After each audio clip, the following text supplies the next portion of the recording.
रसूल सल्लल्लाहु अलैहि वसल्लम की वालिदा आमिना रजी अल्लाह ताला अन्हा की वालिद का नाम वहाब था। मदीना के रहने वाले होने के बावजूद वो कुरैश खानदान से ताल्लुक रखते थे। जब कुरैश पर बार बार हमले हुए तो उनके पूर्वज मक्का छोड़कर मदीना चले गए थे। एक दिन जब वहाब की बीवी हामिला थी तो वहाब ने एक ख्वाब देखा। ख्वाब में एक दरवेश उनसे मुखातिब होकर कह रहे थे, ऐ वहाब, तुम बड़े खुशनसीब हो, मुस्तकबिल में एक ऐसा अजीमुशान शख्स दुनिया में तशरीफ लाएंगे जो तमाम इंसानियत के लिए रहमत और नजात का पैगाम लेकर आएंगे।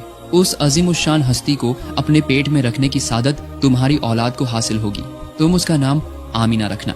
वक्त आने पर अल्लाह की मर्जी से उनके घर में एक नूरानी बेटी की विलादत हुई। ख्वाब की हिदायत के मुताबिक उन्होंने उसका नाम आमीना रखा।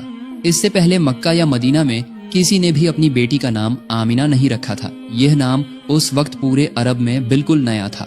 बचपन से ही आमीना रज़ियल्लाहु ताला अन्हा बेहद सुकून पसंद, मीठी जबान वाली और सच्ची थी। इसी वजह से नन्ही आमीना से सब मोहब्बत करते थे। जब आमीना रज़ियल्लाहु ताला अन्हा 6-7 साल की थी तो एक दिन वो अपनी एक सहेली के घर जा रही थी।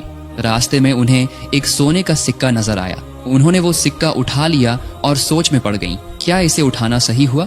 लेकिन अगर यह यहाँ पड़ा रहा तो शायद मालिक को वापस न मिले और किसी और के हाथ लग जाए। उन्होंने सोचा कि बेहतर यही होगा कि इस सोने को लेकर इसके असली मालिक की तलाश की जाए। यह सोचकर आमीना रज़ियल्लाहु ताला अन्हा उस सोने के सिक्के को हाथ में लेकर अपनी सहेली के घर चली गई और सहेली से कहा, मैं आते वक्त रास्ते में यह सोने का सिक्का मिला है, अब इसे इसके असली मालिक तक कैसे पहुंचाया जाए? यह सुनकर उनकी सहेली बोली, तुम इसे लेकर इतना परेशान क्यों हो रही हो? चलो हम इससे अपने लिए खिलौने खरीद लेते हैं। तब नन्ही आमिना रज़ियल्लाहु ताला अन्हा ने कहा, नहीं, मैं इस सिक्के को इसके मालिक को ढूंढकर उसे वापस कर दूंगी। इसके बाद नन्ही आमिना रज़ियल्लाहु ताला अन्हा ने सहेली से रुखसत ली और उसी रास्ते से वापस चलने लगी जिस जगह उन्हें सोने का